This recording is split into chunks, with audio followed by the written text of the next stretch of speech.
It's been a slow morning for the base metals here on the floor of the London Metal Exchange, and for most prices it's weakness that we're seeing going into the afternoon session.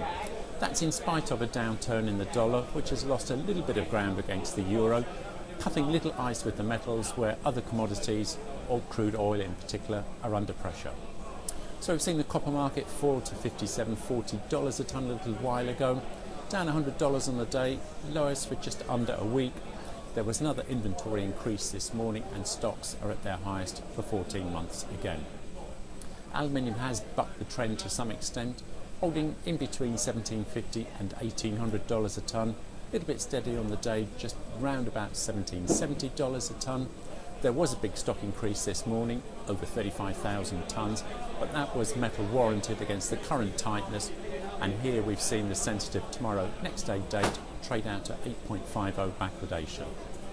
The rest of the metals, however, it's downside pressure.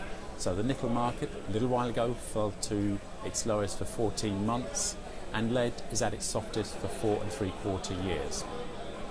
In some ways there's very little risk appetite, very little interest in most of the commodities, and that's dictating the direction.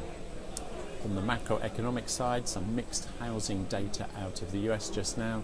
Starts were better than expected, but permits were below expectations. That set the scene really for the FOMC meeting, which starts later today and finishes tomorrow, so the markets are likely to drift, possibly trade sideways until then. Business flows, as we said earlier, are fairly low key, and that's likely to continue going into tomorrow and the conclusion of that FOMC meeting. This is Martin Hayes for Fast Markets on the floor of the LME.